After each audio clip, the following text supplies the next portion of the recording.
खोखर साहब, आपने ईवीएम के फ़ज़ाइल तो सुन लिए, अब यकीनी तौर पर आप इसके मुखालिफ हैं, क्योंकि मैंने कोशिश बड़ी की थी कि आप उस पर नज़र डालें, नज़र करम डालें, पर आपने वो भी नहीं की थी। सर अब बिल तो पास हो जाना है, आपने वो पंजाबी में कहते हैं ना सिर्फ रौला डालना है, तो आपने कल सिर्फ रौला डालना है। जाहिर बात है, इसके अलावा हम एक दूसरे के सर फाड़ने से तो रहे। अगर आपकी ये ख्वाहिश है कि हम उधर सदाकत भाई को मैं पकड़ लूं और डॉक्टर साहब पकड़ ले, अगर आपकी ये ख्वाहिश है तो मैं उसके बारे में तो कुछ नहीं कह सकता। मेरी कोई ख्वाहिश नहीं है, लेकिन गुजारिश ये है कि देखिए, ये कल होने वाला जो इजलास है उसमें ये इजलास पहले रखा गया था और इजलास हुकूमत को मौखर करना पड़ा।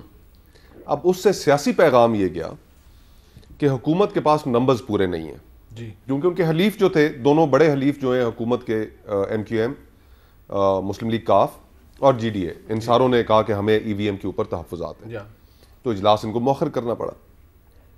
अब बहुत से लोग ये भी कह रहे हैं कि जी कि ये जो अचानक से उनके तहफ़्फ़ुज़ात सामने आए, इसके मुहर्रिकात और हैं।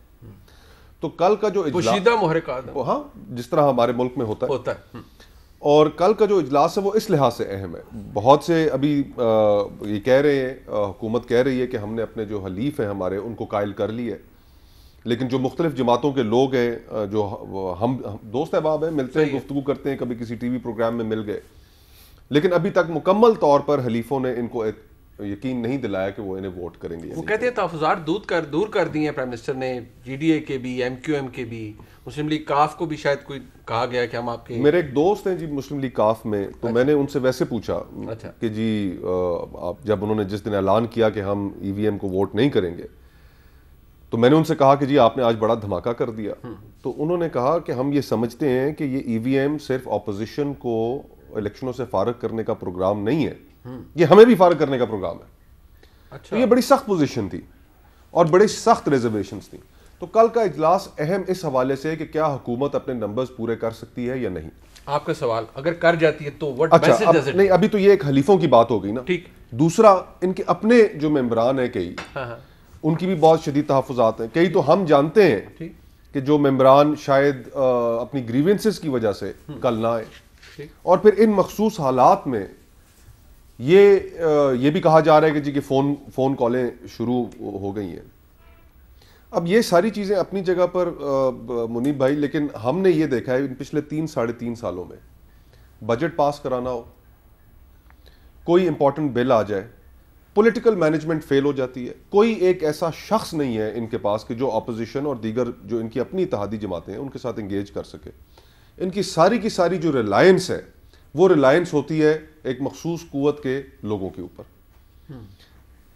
एक दफा पिछले बजट की बात है, चीफ विप की आ रही होगी ना, हमें डोगर साहब की कॉलिंग करती है। बिल्कुल। और नंबर पता भी हेल्ड कर लेते हैं ना, आईडी भी हेल्ड कर लेते हैं बंदा जरा। अब ये पिछले बजट की बात है, इनके एक हलीफ जमात के सरबराह, उन्होंने कहा मैं वोट नहीं देता, मेरे साथ जो वादे किए गए वो पूरे नहीं हुए। खैर उनको राजी किया, कायल किया, जिसने भी करना था, ला के वज़ीर आज़म हाउस खाने की मेज़ पे बिठा दिया। अच्छा। इमरान खान साहब ने शुक्रिया अदा किया, उन्होंने कहा जनाब आपकी बड़ी मेहरबानी, आप तशरीफ़ लाए। सारे हेड टेबल पे और भी लोग बैठे थे, उनका जनाब मैं ज़रा ये अपने ख्याल ठीक कर लीजिए, स्टैंड करेक्टेड। हाँ, कि मैं जिनके कहने पे यहाँ पर आया हूँ, आपकी वजह से मैं नहीं आया हूँ यहाँ पे। तो इनकी ये जो पिछले 3-3.5 साल से मैनेजमेंट है, अच्छा, वो आपको याद है कि फिर एक दफ़ा गालिबन शायद खान अब्बासी साहब थे, उन्होंने किसी जगह पर कहा कि कम अज़ कम अपोजिशन के लिए बंदा अलग और हुकूमत के लिए बंदा तो अलग कर दें, एक ही बंदा जो है। अच्छा। तो अब गुजारिश ये है कि इस तरह तो ये हुकूमत कर रहे हैं, और आप ये समझते हैं कि कल अगर इस तरह इन्होंने बिल पास करा लिया तो उन्होंने बड़ी कामयाबी हासिल कर ली। नहीं, मेरी बात सुने ना, लुक एट, इसका एक और पर्सपेक्टिव है सर, कि अगर आप ये देखेंगे कल अगर अब्बासी साहब अपने तमाम हलीफों के साथ ये बिल मंजूर करा लेते हैं, बातें करते हैं यार, फजूल बात, और ये बिल पास करा लेते हैं, इसका मतलब है इनके लिए सब कुछ दुरुस्त है, और वो पोशीदा हिडन ताकत जो इनके पास थी वो अभी भी मौजूद है, और आपको डरना चाहिए। ऐसे ही। अच्छा, इनका बेचारों का अलमिया ये है कि परसों तक ये कहते हैं हवाएं बदल गई, इनकी जो ताकत थी, जो इनको लेके आए थे, सुन लेना, ये तो बताएं, लेके आए थे, वो गए, अब ये उड़ गए, ये हो गया, वो हो गया।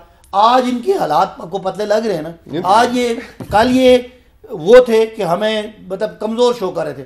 आज ये हम पे इल्जाम लगा रहे हैं कि जी वो है, इनके पास कुछ नहीं है। आप फोन नहीं करवाते कहीं से? देखिए मैं ये समझता कोई कर दे तो बस ये सारी बातें वो हैं, अल्लाह तवक्कुल भी होते हैं। आपने अभी कहा था ना आटा गुंदे, इन्होंने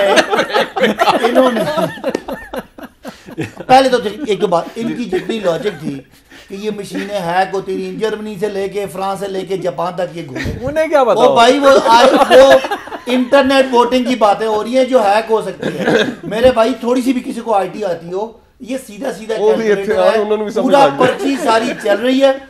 ये बाप इनके साथ मिले हुए हैं मुझे,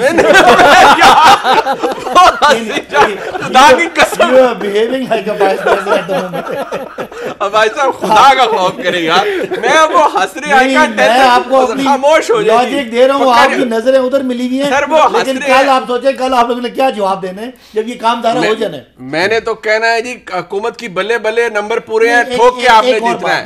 कोई थोड़ी सी संजीदा बात भी कर लेते हैं। चले नंबर कल है, अगर जीत गए तो आ जाएगा, नहीं तो कौन सी क्या क़यामत आ जाएगी, फिर चल रहे हैं। ये वो है जब हमारे एक दिन प्राइवेट मेंबर डे पे इनके 2 बिल पास हो गए, हमारे बंदे कम थे, ये बगले में जाना शुरू हो गए, ओ जी जीत गए, अब हमने ये करना है, अब हमने वो अदम एतमाद लेके आने, इनके इतना कॉन्फिडेंस आया हो गया था। आज इनकी जो इनकी शोल्डर्स डाउन है, वो आपको लग रहा है कि कप्तान ने कह दिया कि ग्राउंड में उतरे, वो तो गोकर साहब ने कह दिया कि बस शोर डालने के अलावा कुछ नहीं है। असल बात संजीदा बात ये है कि मुझे ये बता दे, कोई आदमी बता दे आईटी समझने वाला, क्या एक कैलकुलेटिंग मशीन हैक हो सकती है? Answer is no.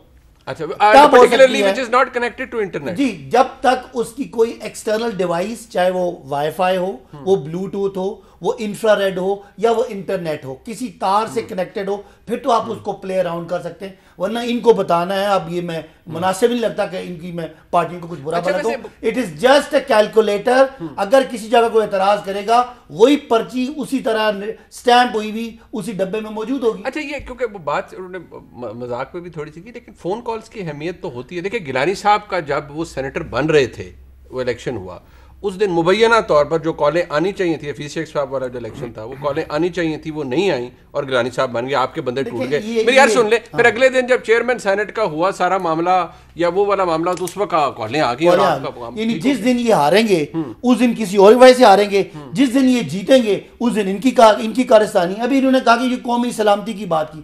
यार मेरे बता भाई, अगर फैटफ का मामला हो, मुझे आप बता दें, अगर फैटफ का मामला हो, वो बिल पास करना हो, तो वो कौमी सलामती का बिल्कुल है। तो ये बताए ना इन्होंने बात कैसे किया कि ये हम कोई तालीम का बजट पास, तालीम का बिल पास कर रहे थे, कोई चीज नहीं, मैं कह रहा हूँ वो कौमी सलामती का इशू नहीं था। अगर फैटफ की बात, मेरा पॉइंट सुन लें फिर आर्ग्यूमेंट दें। मैं कह रहा हूँ अगर हम तालीम को कोई कौमी सलामती की बात कर रहे होते या इकोनॉमी के इशू पे होता, फिर तो आप मजाक उड़ाते। फैटफ वाकई कौमी सलामती का इशू नहीं, बिल्कुल, बट वो उनका आर्गुमेंट ये कि यार बगैर पढ़े, बगैर डिबेट किए कोई भी कानून साजी नहीं होनी चाहिए। That is the platform. Doctor साहब जरा एग्जैजरेट कर रहे हैं। जिस वक्त एसएमएस आता है, साथ ही एजेंडा ईमेल पे भी आ जाता है। भाई अभी तक तो नहीं आया, आपका प्रोग्राम चल रहा है, इनके लिए कागज भी आ जाएंगे, घर में डिलीवर हो जाएंगे।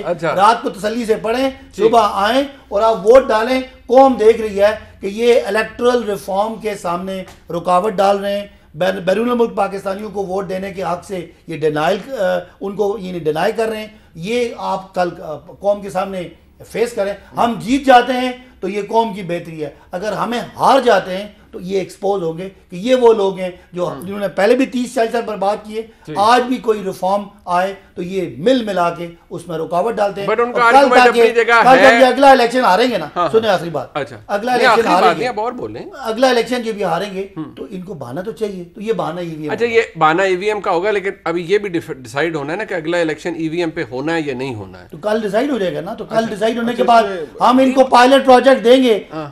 मुस्तफा साहब पढ़े लिखे आदमी है, इनको कहेंगे गलती निकालें, वो निकालें। जिन कहाँ पे किधर हैक हो सकती है? कैसे कोई मशीन हैक कर सकता है जिस मशीन का कोई एक्सटर्नल डिवाइस से कनेक्शन नहीं है? मनीब भाई, कतई नजर इस बात से कि कल क्या होता है और ईवीएम के क्या मेरिट्स हैं और डीमेरिट्स हैं, इलेक्शनों के मुतालिक जो भी लेजिस्लेशन होनी चाहिए वो कंसेंसस के साथ होनी चाहिए, ताकि जब इलेक्शंस एक्चुअली हो तो उस वक्त कोई आपस के अंदर फसाद ना हो, कोई झगड़ा ना हो, कोई ऐसी चीज ना हो जाए कि जो हम सारे नहीं चाहते।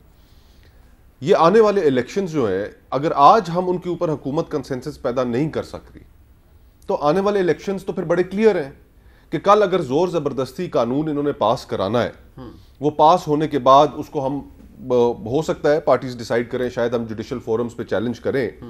उसके अंदर फिर प्रैक्टिकल प्रॉब्लम्स भी हैं कि क्या ईसीपी इतनी मशीन्स प्रोक्योर भी कर सकता है या नहीं कर सकता।